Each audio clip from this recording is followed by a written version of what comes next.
gonna give nobody none of my jelly rolls. I wouldn't give you a piece of this cake to save your soul.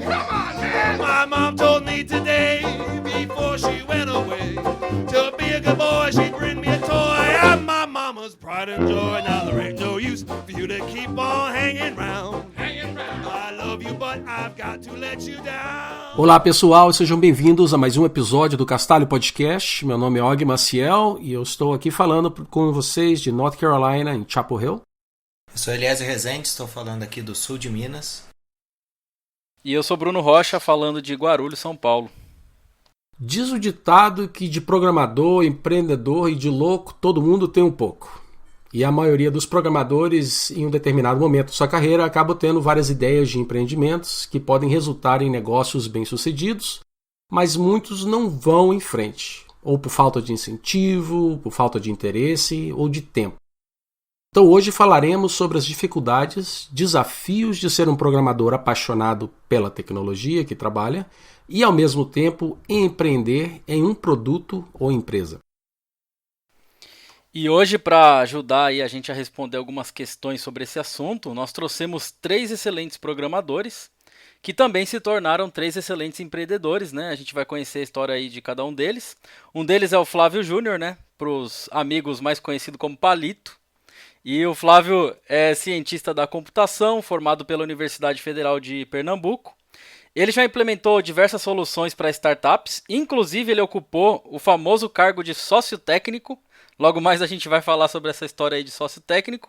E atualmente o Flávio é empreendedor programador na Vinta Software Studio.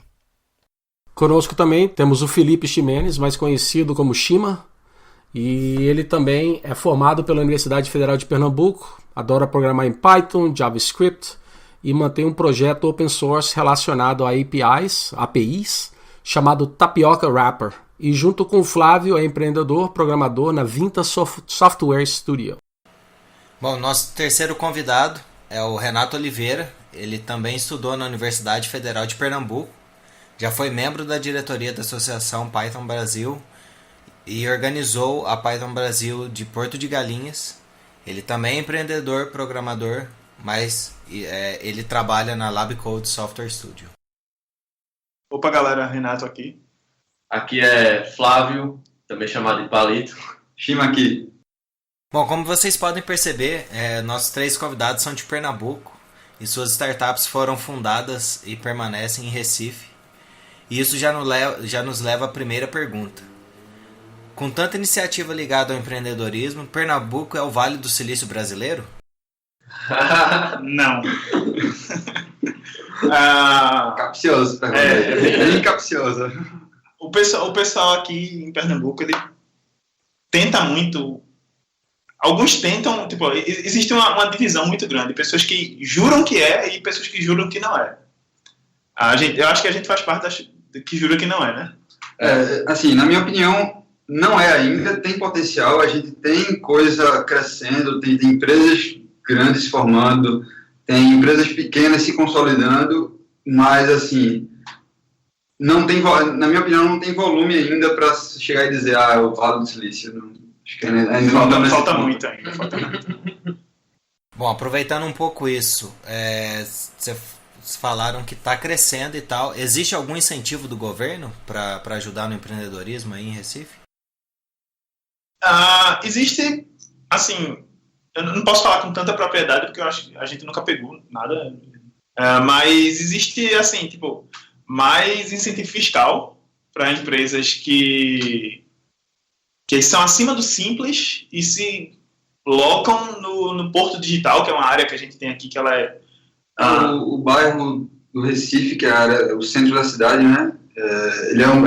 A história completa é a seguinte: era um bairro que ele estava meio abandonado, tem toda a parte histórica da cidade lá, e a ideia do Porto Digital era revitalizar esse bairro. Então, a forma de fazer isso foi o governo escolheu, não sei se o governo escolheu, mas de alguma forma decidiu-se que as empresas iam se colocar, a empresa de tecnologia lá, e aí deram incentivo. Então, empresas que estão no Porto Digital têm incentivo fiscal, têm descontos, então é meio como se fosse o nosso polo lá.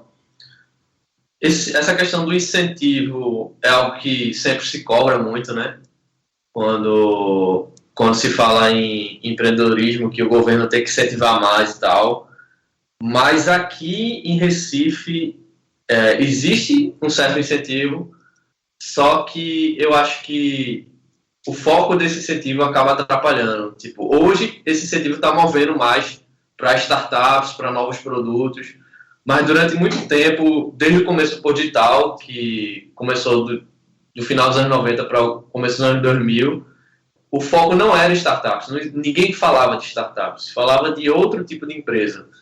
E passou-se muito tempo, até recentemente aqui em Recife, um foco sendo esse tipo mais tradicional de empresa, que não é tanto relacionado a produto, mas é muito relacionado a serviço de fábrica de software. Não estou falando nem de um serviço especializado, ou nem de um serviço mais ágil, não. Era um serviço meio de input e output, de fábrica de software mesmo. E acabou que isso eu acho que acabou atrapalhando, porque o incentivo fiscal sempre foi muito focado nesse tipo de empresa. E não só incentivo fiscal, porque incentivo fiscal é mais fácil de dar, mas também todos os outros tipos de incentivo, de palestras que eles faziam lá, eventos que eles fazem lá no Pordigital, de gente que eles trazem para falar, era mentores, tudo muito relacionado à fábrica de software mesmo, e fábrica de software que servia a Pernambuco e um pouco do resto do Brasil. Nada escalável, nada que pudesse sair daqui, era tudo meio que a tecnologia que era feita aqui ficava aqui mesmo, e aí, tipo, isso é bom por um lado, mas não é suficiente para você criar um polo forte. Exato. Vale salientar também que a ideia original, assim, além de revitalizar o bairro do Recife, a ideia original era de conter a saída de talentos do centro de informática, que é onde a gente estudou, certo? Porque o que acontecia antigamente era que formavam uma turma de 50 pessoas, 30 saíam de Recife ou do Brasil, assim. Não sobrava muita gente qualificada para trabalhar em Pernambuco. Aí eles começaram a incentivar essas empresas para manter esses talentos aqui, só que o que terminou acontecendo foi que essas empresas muitas vezes eram sustentadas pelo governo, certo? De uma forma ou de outra, seja por incentivo fiscal ou incentivo financeiro mesmo, tipo bolsas de pesquisa. Exato, bolsa de contratação. Às vezes elas contratavam um número X de desenvolvedores, não porque elas realmente precisavam desses desenvolvedores para desenvolver algum produto ou prestar algum serviço, mas porque existia aquela bolsa lá disponível, o governo dava essas bolsas, e elas pegavam e tiravam parte da bolsa para ficar no bolso deles, e o resto ia para o desenvolvedor. Tipo, nada ilegal. Legalmente é assim mesmo que funciona a bolsa, só que acaba maquiando, né? Acaba maquiando que a empresa é capaz, né? Se você só funciona com incentivo fiscal e com iniciativas de bolsas do governo, você não tem toda a preocupação que uma empresa tradicional tem de marketing, de fluxo de caixa, de etc, etc. Agora, assim, só para não ficar parecendo que também é tudo uma porcaria e que só tem coisa ruim, não. Como eu falei, isso tem mudado.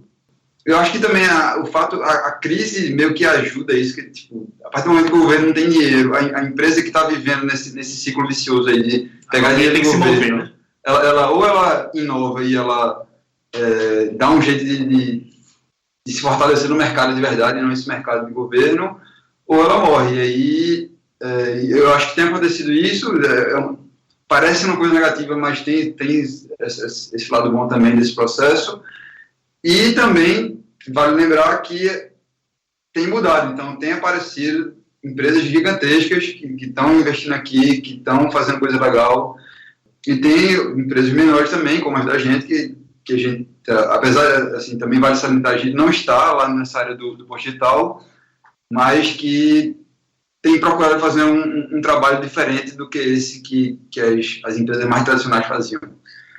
Tem uma iniciativa que se chama Manguezal, que inicialmente ela começou meio como uma alternativa às empresas mais tradicionais do Pordigital, Hoje em dia é algo que caminha conjunto, porque o Porto Digital está vindo mais para o lado de startups, empresas mais inovadoras, empresas que não funcionam no modelo de fábrica de software, feito a 20 e a Lab Coach, que não funcionam nesse modelo de fábrica de software, funcionam no modelo mais de colaboração com o cliente.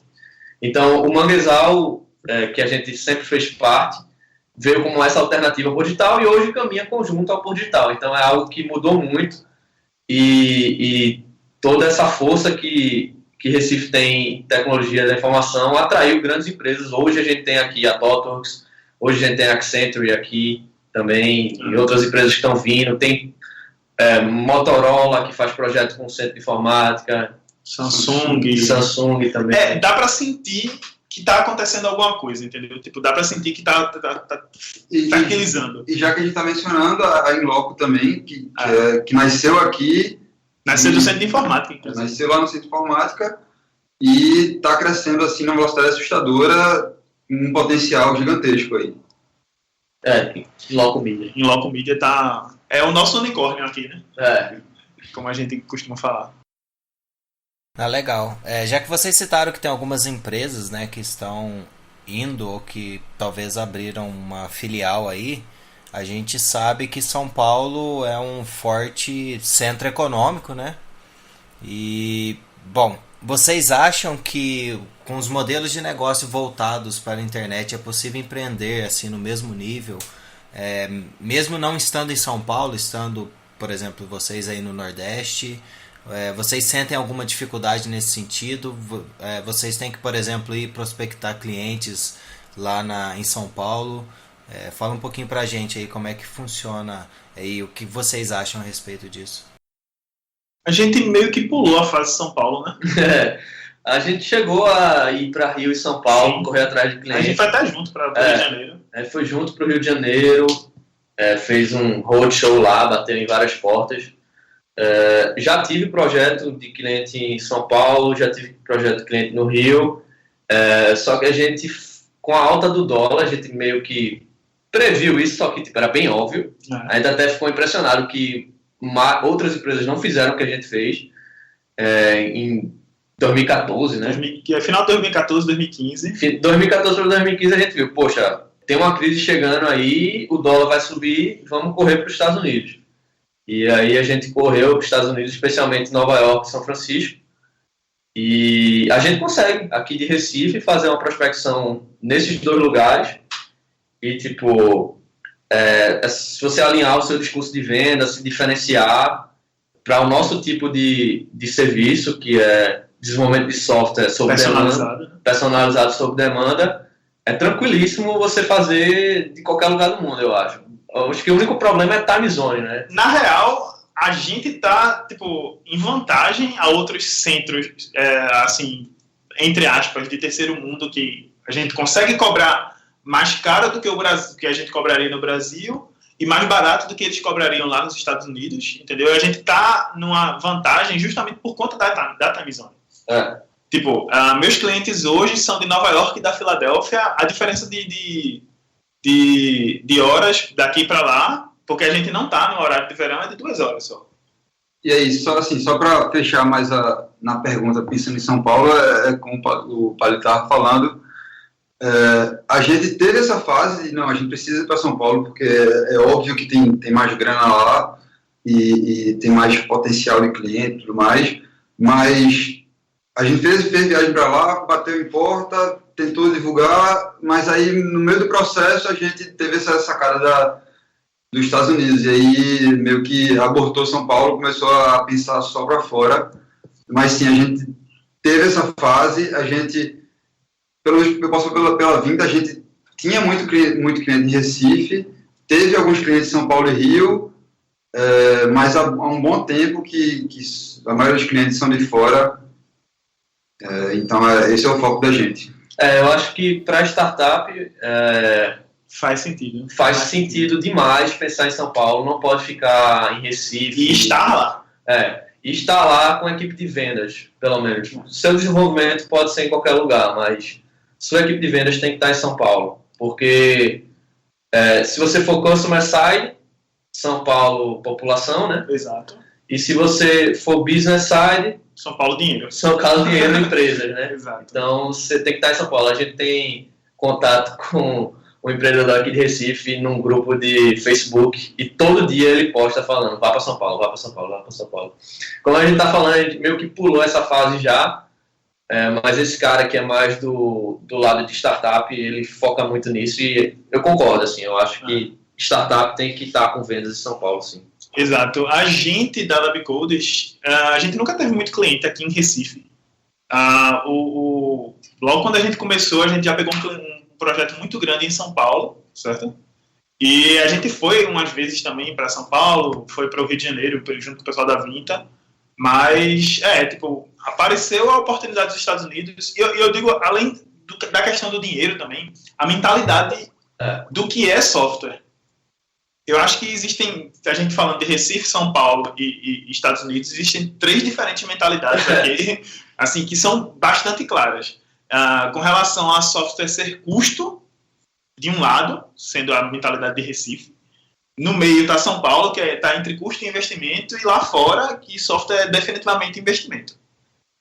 Uma coisa também, eu acho que, além de entender essa questão de, tem que ir para onde está o dinheiro, acho que independente disso, uma coisa que foi muito boa aqui de Recife, é que a gente tem essa comunidade, mas acho que ainda assim na comunidade a gente tem essa parceria entre Vinta, LabCoders e outras empresas daqui também que fazem serviço no mesmo estilo da gente. E aí, essa união da gente, o fato de a gente estar sempre trocando experiências, trocando ideia, isso fortaleceu muito, sabe? Então, meio que esse grupo de empresas, a gente tem andado lado a lado, assim, na hora que a Vinta foi para o Rio, a LabCoders estava indo também, na hora que a LabCoders foi para os Estados Unidos, a Vinta foi atrás também. Então, eu considero esse ecossistema de colaboração assim, fundamental para o que está rolando. Legal. Eu gostei disso que vocês falaram aí sobre o mercado americano, né? Porque também sempre passou pela minha cabeça que talvez seja mais difícil, quer dizer, o contrário, né? Que talvez seja mais fácil desenvolver software por encomenda para o público americano, porque a burocracia é um pouco menor, né? O software, quando você desenvolve software sob medida aqui no Brasil, você acaba esbarrando em questões de taxação, impostos, e às vezes isso faz com que a coisa fique um pouco mais complexa. Aqui, assim, acho que mais do que taxação, imposto, assim, porque isso tem quando você faz software para fora e você está aqui, você tem que também continuar tendo que pagar algumas taxas. Mas eu acho que a forma como o cliente, e aí entra muito no que o Palito falou, de como o cliente encara o software, se é um custo ou se é Foi Palito ou foi Renato? Desculpa. Como o Renato falou, se é um custo ou se é um investimento. Um negócio que é muito claro, por exemplo, quando as duas empresas, a gente trabalha com escopo aberto, então a gente não estima o valor do projeto final, a gente vai cobrando mês a mês e o projeto vai andando, e se precisar de mais, comprar mais horas, se acabou. Isso nos Estados Unidos é o padrão. Você chega lá, você desenvolve o software, está implícito que é assim que funciona. Aqui no Brasil, até esse tipo de coisa demora muito se explicar para a pessoa, como assim eu não sei quanto vai ser o valor do software final? Então, uma das principais coisas que muda é isso, a cabeça das pessoas. É uma coisa que acontece muito quando... Não sei se acontece para vocês também, quando chega prospecto do Brasil, assim, aí eu falo, não estimo, e assim funciona, e tem funcionado bastante há não sei quanto tempo. Aí o cara, certo, mas você não estima não, mas me dê uma estimativa só pra... só pra acalmar o coração, assim. Perguntinha para vocês, então. Qual é a maior dificuldade de empreender no Brasil? E também vou até aproveitar e fazer 2 perguntas, então. A segunda é, quais dificuldades que vocês tiveram em empreender nos Estados Unidos? Tipo, língua, cultura, como é que foi? No Brasil tem assim, o pessoal sempre culpa o governo, né? Primeiro de tudo, o pessoal culpa o governo e tal, etc. Eu não vou entrar nisso porque, sinceramente, eu nunca senti que o governo atrapalhou a gente no sentido de ficou na frente da gente e pediu a gente de fechar algum negócio. Não acontece isso. O que acontece é uma burocracia normal que você tem em qualquer empresa. Isso é um custo de oportunidade para a gente. Isso, de fato, é. Por exemplo, a Vita começou com 3 sócios e um dos sócios ficou part-time na história da Vita inteira resolvendo burocracia. Então, a gente perdeu aí 1/6 do trabalho dos sócios só com burocracia. Em outros países isso com certeza é diferente, mas se você tiver um bom contador, se você estiver disposto a... Você tem que calcular o seu custo de oportunidade, entendeu? Você tem que ver, poxa, eu posso contratar um contador melhor, posso contratar um advogado, e você faz as contas mesmo, coloca aquilo na mesa e vê, então é melhor parar de investir 20 horas semanais e contratar alguém para fazer essas coisas de burocracia. Que a gente tem feito isso agora aqui na Vita. A gente contratou uma pessoa só para ajudar nisso. Ou então você contrata um contador melhor, porque o seu contador não está resolvendo as coisas. Tem que, como a gente fala aqui em Recife, parar com pirangagem e entender que isso é um custo é o custo de empreender no Brasil. Tem esse custo. É parte do custo de empreender aqui. E é inevitável, assim, né? Porque tem... E aí entra uma coisa que atrapalha um pouco, que é, tipo, tem tanta coisa, tem tanta lei, tanta taxa que, tipo, se você for para sozinho tentar entender, você vai gastar um tempo gigantesco, assim, para conseguir saber tudo que você tem que fazer, né? Então, de novo, bota no papel, vê se vale a pena mesmo você gastar o seu tempo que você poderia estar vendendo para desenvolver software, ou se é melhor gastar essa grana com alguém. Eu acho que falta isso no pessoal que empreende no Brasil, parar com essa questão... Botar as coisas na ponta do lápis, né? Parar com essa questão de culpar o governo. Isso não vai mudar do dia para a noite. Então, vamos ver quanto é que custa para fazer isso. Veja se seu produto vai faturar o suficiente para cobrir isso. Veja se seu serviço consegue cobrir isso. Exato. A questão de dificuldade de empreender nos Estados Unidos, eu acho que a primeira coisa é o fato da gente não ser americano. Isso. Isso, infelizmente, tira bastante crédito do que qualquer coisa que a gente fala, entendeu? Tipo, é como se você estivesse falando com a pessoa, você se impondo, você dando as suas justificativas, falando tudo que você tem, tipo, tirando todo o seu leque, e o cara, que bonitinho, o brasileiro falando. É bastante frustrante às vezes isso, entendeu? Mas eu acho que a outra... Tipo, é o fato de não ser americana, mas, tipo, tirando isso, qual seria a outra dificuldade que eu vejo? A falta de uma porta para o cara bater lá. Tipo, eu acho que o cara se sente muito mais seguro sabendo que a qualquer momento ele pode pegar um avião lá dentro dos Estados Unidos e chegar e reclamar com o desenvolvedor que ele está contratando. Vir para o Brasil é outra... Nunca vi. Exato. Nunca virá, né? Tem essa questão da desconfiança também, porque... O Brasil não é conhecido nesse mercado nosso, que é um mercado de custom software sob demanda. O Brasil não é conhecido. Não tem a tradição que outros lugares do mundo têm. Índia, por exemplo. Índia tem uma tradição, tem um certo preconceito que o americano tem com o indiano, que a qualidade Mas é menor. Continua contratando. O engraçado é isso. Exatamente, mas ele continua contratando. Ele tem a tradição. Então, sei lá... o cara sabe que se ele investir bem, ele vai contratar o melhor indiano e o cara é experiente em trabalhar com gente lá de fora, trabalhar à distância em software customizado. Tem tradução em Ucrânia também, Espanha, Croácia. Esses países leste europeu tem uma certa tradição também. Brasil, ninguém sabe nem a time zone que a gente está. Quando a gente diz que a gente tá 2 horas à frente de Nova York, eles ficam, ótimo, impressionante. O pessoal não conhece o Brasil, então você tem que primeiro apresentar o que é Brasil, que eles ficam até impressionados como é parecido com os Estados Unidos na parte de TI e na parte que eu digo mais do conhecimento do pessoal aqui, que tem muita gente boa se formando, que tem as empresas grandes que tem lá, tem escritório aqui também. Então, quando você fala isso, já dá credibilidade maior. Uma certa credibilidade, e aí você também acaba se diferenciando também. Você diz, eu cobro mais caro do que Índia, eu cobro um pouco mais caro que leste europeu, mas eu tenho uma qualidade diferenciada, eu estou na mesma time zone que você, eu posso ir aí muito mais fácil que um indiano ir aí, E aí você vai jogando essas coisas para se diferenciar. Né? E eu acho que uma terceira coisa também é o preconceito, que tem tudo a ver com isso que já foi falado aí, que vai ter muita gente que já tentou exportar o time de desenvolvimento e aí, sei lá, contratar na Índia, contratar num outro local aí, e teve experiência ruim, e aí por ter tido experiência ruim na Índia, a pessoa acaba achando que não dá para terceirizar, porque a gente vai ter o mesmo problema que a gente teve na Índia. Eu não quero dizer que na Índia só tem gente ruim, porque isso não é verdade. Tenho certeza que tem boas empresas lá, mas é fato que existe muita empresa ruim também lá. Então, eu acho que isso influencia na visão global do americano, quando ele vai pensar em exportar o software. Aí no final, quando você está apresentando o Brasil... Importar o software.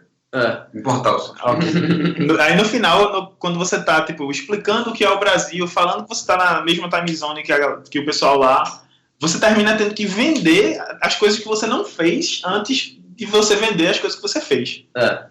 Você precisa dar muito mais embasamento para o cara aceitar conversar com você. Exato. Aceitar ouvir sua proposta, tá entendendo? Aí, para começar a vender o seu peixe. Ontem mesmo eu estava conversando com um cliente em Nova York e aí ele estava ponderando em fechar com... Ele ia fechar com uma empresa, ele ia terceirizar o desenvolvimento dele, ele não ia contratar um desenvolvedor. Mas aí ele estava ponderando se ele fazia com alguém lá dos Estados Unidos versus alguém fora. E aí eu passei mais de 1 hora no telefone com ele para acalmar ele em relação a contratar fora. Entendeu? Então, tudo isso que a gente está falando aqui, de vender o país em si, vender o Brasil, vender a qualidade dos desenvolvedores aqui, tudo isso é a maior dificuldade que a gente tem em vender para fora. Eu acho que é essa mesmo. Exato. Eu já perdi um projeto para uma empresa dos Estados Unidos que cobrava o dobro de mim. Pois é. Ou seja, ele tem o dobro de desconfiança Exato. em você. Legal, ó. Eu vou mudar um pouco de assunto, vou partir para outra ideia aqui. Mas antes disso, só comentar que talvez essa aí seja uma das nossas responsabilidades como comunidade, né? Levantar essa bandeira aí de vender a nossa qualidade de desenvolvimento e de conhecimento para fora. Mas eu quero mudar um pouquinho de assunto, porque como eu já comentei aqui, eu tô um pouquinho viciado nesse lance de audiobook, né? Então eu tenho ouvido bastante audiobook. Um desses que eu ouvi recentemente se chama Coders at Work, do Peter Sable. E o Peter Sable, ele entrevista alguns programadores de várias empresas como Yahoo, Twitter, PayPal, Firefox. E ele notou o seguinte, que a principal característica de todas as entrevistas mostra que programadores, engenheiros de sucesso nessas empresas acabam demonstrando uma certa frustração, né? Porque eles trabalharam muito, estiveram lá nessas empresas que se destacaram, mas não foram protagonistas da ideia, né? Não foram os empreendedores ali, as pessoas-chave. E aí, outra coisa interessante que tem nesse livro é que ele divide, né, o empreendedorismo em 3 categorias. Uma que seria o intraempreendedorismo, que vocês até já citaram aí no começo do episódio, falando que aí no Recife tinha muito intraempreendedorismo, né, que é quando o empreendedorismo fica muito no local, ou muito na região, ou até mesmo dentro da empresa que você trabalha. Você empreende simplesmente ou para vender o seu empreendimento para sua própria empresa, ou para melhorar a situação da sua empresa. Existe também o empreendedorismo chamado estilo de vida, né? Que é quando um programador é apaixonado por alguma coisa e aí ele decide criar um empreendimento que envolva essa paixão aí. Por exemplo, sei lá, o Eliezer aqui que gosta muito de cerveja, se ele quisesse iniciar um portal aí ou uma loja virtual de cerveja, seria um empreendimento de estilo de vida. Mas o mais comum de todos, né, é o negócio escalável, que aí é quando o foco do negócio é a busca por um modelo de startup, né, um modelo com alto potencial de ganho, alto risco e todo aquele processo que a gente já está cansado aí de ouvir. Então, dentro desse tema todo aí que eu falei de empreendedorismo, eu quero saber de vocês o seguinte: o que motivou vocês a empreender, né? Logo de cara, sei lá, vocês tinham oportunidades para trabalhar em grandes empresas, talvez ganhar até logo de cara mais do que vocês quando começaram com o empreendimento, mas por algum motivo decidiram empreender, então teve alguma motivação. E eu quero saber também qual tipo de empreendedorismo que vocês praticam. É uma coisa mais por paixão, por estilo de vida ou para alcançar um modelo altamente escalável? Gostei da pergunta. Quem quer começar? Assim, falando pelo meu lado, porque assim, como é que a Vinta começou? Foram 3 sócios, Felipe Farias, Felipe Ximenes e eu. E aí, Farias e Shima, eles já estavam começando um projetinho, e já estavam pensando em fazer uma empresa. E aí eu tinha saído de outra empresa, e aí eu pensei, eu não quero sair de Recife, agora eu não quero, nem pretendo por um bom tempo. Mas também não tem nenhum lugar aqui que eu trabalharia hoje e que tem um modelo que eu acho que seja adequado, que se faça software da melhor maneira possível e que eu teria prazer em trabalhar. Então, não me resta outra opção a não ser construir isso. Então, eu não estou, desde o começo, Shima e Farias concordam com isso, a gente não quer fazer um negócio ultra escalável, a gente não é uma startup, mas a gente está construindo algo que é a melhor forma de fazer software e é um lugar ótimo de trabalhar, e foi por isso que eu entrei na Vinta, e acredito que a opinião de Shima seja mais ou menos por aí também, de Farias também. Então a gente construiu meio que no lifestyle, mas sempre pensando não só para a gente, mas para todo mundo mesmo, para fazer com que a Vinta seja uma empresa e que o desenvolvedor goste de trabalhar, que ele se sinta valorizado e que ele não fique aí depois achando que ele deveria ter empreendido.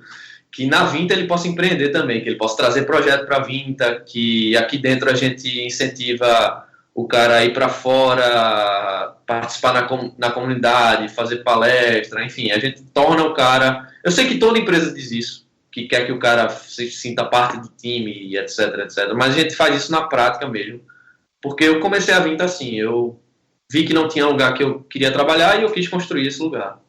Isso. Do meu lado também é exatamente isso que o Flávio falou. A gente, desde sempre, assim, na Vinta, o foco da gente foi criar um lugar massa para a gente trabalhar e para as outras pessoas trabalharem.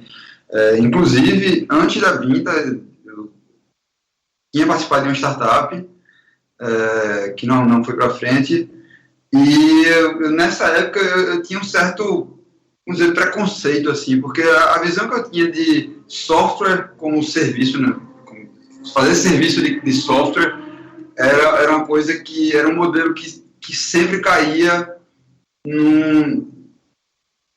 sempre virava um modelo ruim, assim, tanto para o empreendedor quanto para a galera que está trabalhando, porque virava uma parada de uma meia hora, sabe? Uma parada de tipo, vou pegar um projeto aqui, o importante é que dê um lucro em cima do desenvolvedor, e aí não interessa o que é que eu estou fazendo, interessa que eu esteja, enquanto tiver com lucro aqui em cima, não interessa o código, não interessa se está bem feito, interessa que eu estou no mercado aqui.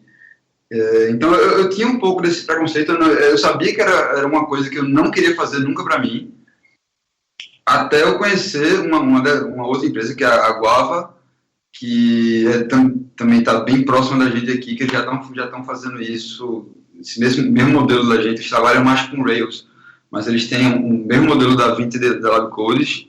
Conheci eles e vi que era possível fazer serviço de software com qualidade, fazer uma coisa massa, um negócio que tipo, funcionasse bem para todo mundo e que a gente escrevesse teste, e que a gente parasse para pensar em arquitetura, e que as pessoas, que o tempo de desenvolvimento fosse respeitado e não fosse só uma coisa de vamos entregar rápido.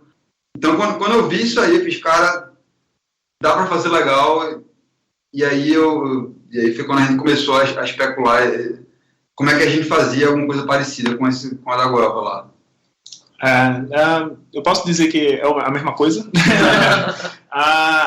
Tipo, acho que a gente tem um pouquinho mais de tempo de vocês de empresa, né? A gente vai fazer 5 anos agora em maio.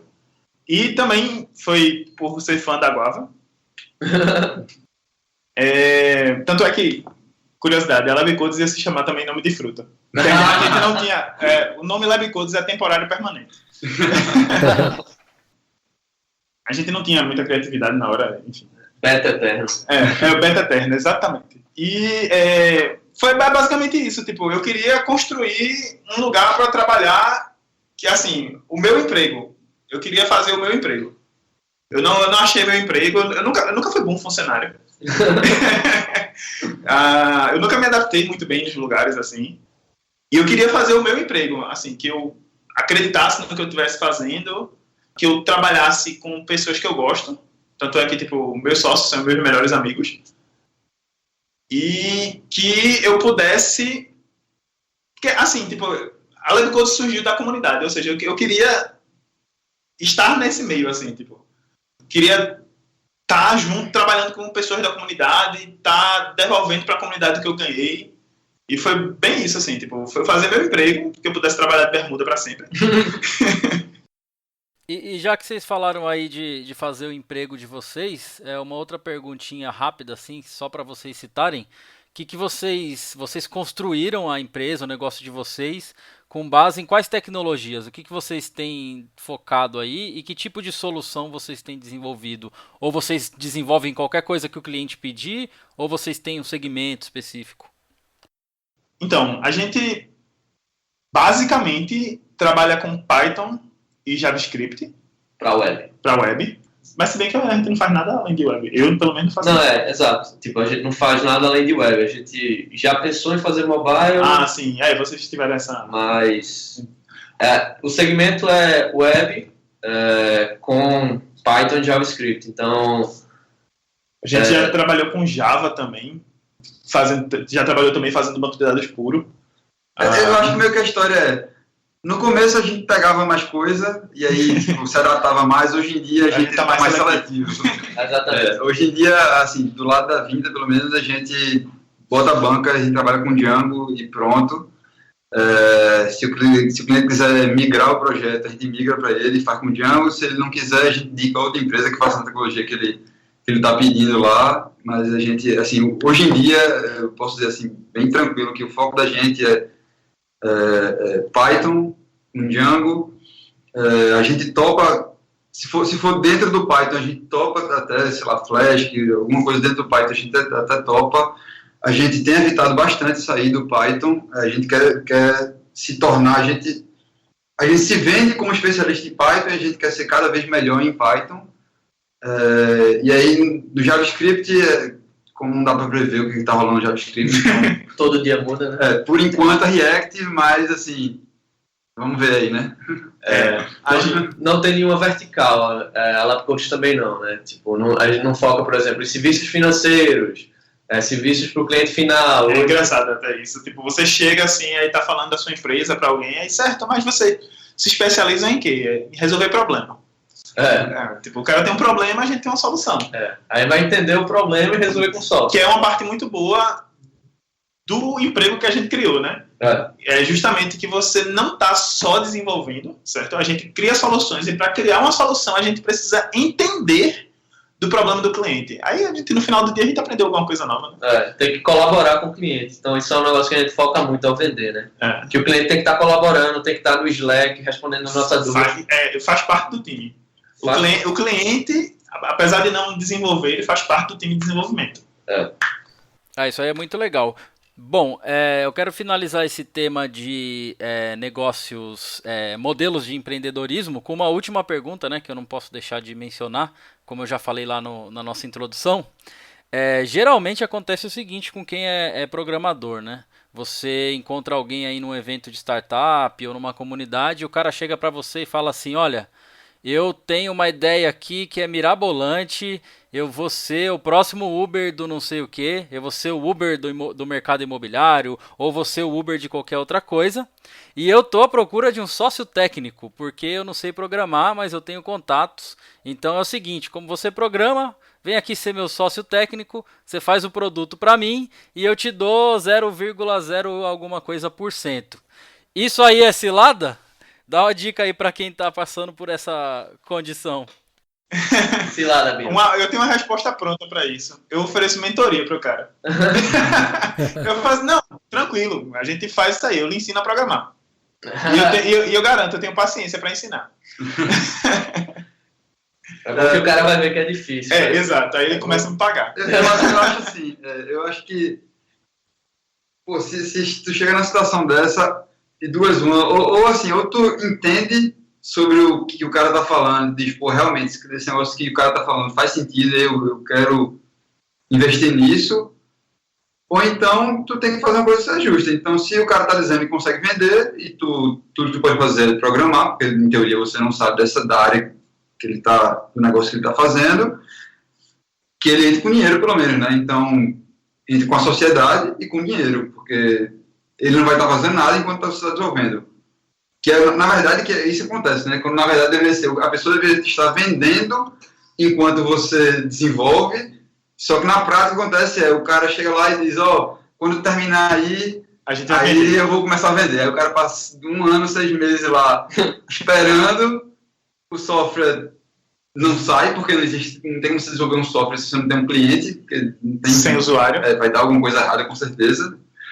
E aí, então, geralmente nunca sai, e aí não dá em nada. Então, se é para fazer isso, então bote algumas condições. A primeira condição a pessoa é responsável pela venda, que começa a vender do dia 0, e já que ela não está entrando com a força de trabalho no dia a dia, que ela entre com dinheiro.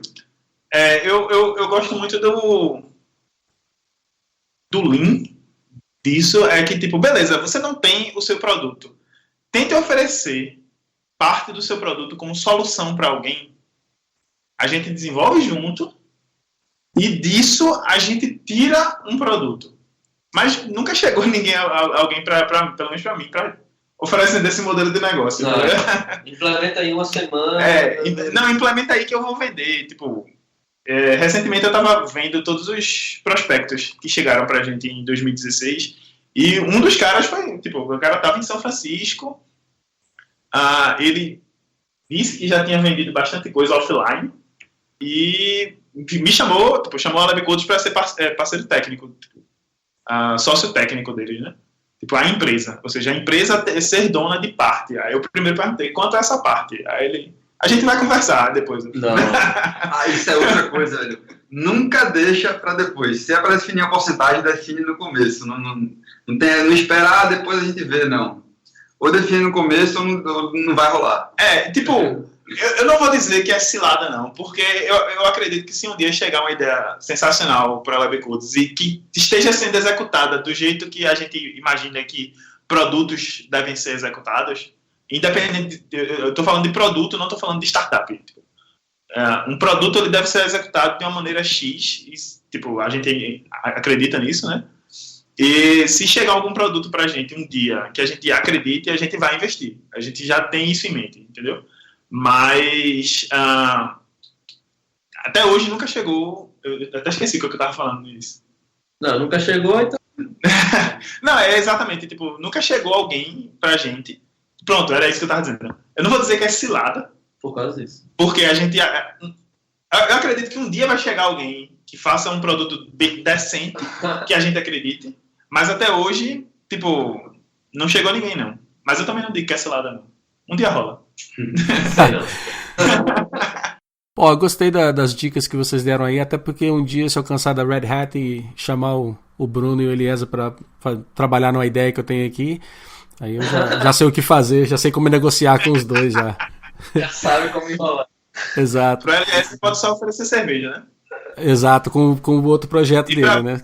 Vegetais. Isso. É um bom pagamento. Eu vou aproveitar o seguinte, o papo tá muito bom e nós temos ainda trocentas perguntas que a gente quer perguntar. Então, nós vamos fazer uma pausa agora e nós vamos então gravar a segunda parte da nossa entrevista e a gente volta logo, tá legal? Então, para vocês que estão escutando, eu espero que vocês tenham gostado de todos os assuntos que nós conversamos aqui. Vamos mais uma vez deixar todos os links de todas as coisas mencionadas no show notes e a gente volta logo com outro episódio para vocês, tá bom? Então, um abraço e até a próxima.